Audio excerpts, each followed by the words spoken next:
Que hi hagi un punt de referència i els joves puguin participar en diferents activitats i joves de diferents llocs.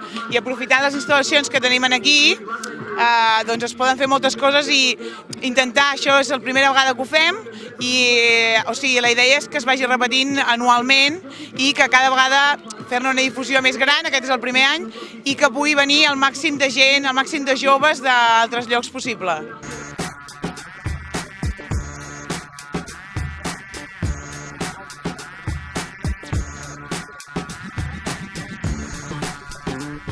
Però sobretot han participat molt els joves a decidir una mica el que volien, no? Perquè s'impliquessin, la idea és que s'impliquessin una mica amb les polítiques de joventut i això, i són ells els que han impulsat les activitats que més els agradaven a ells.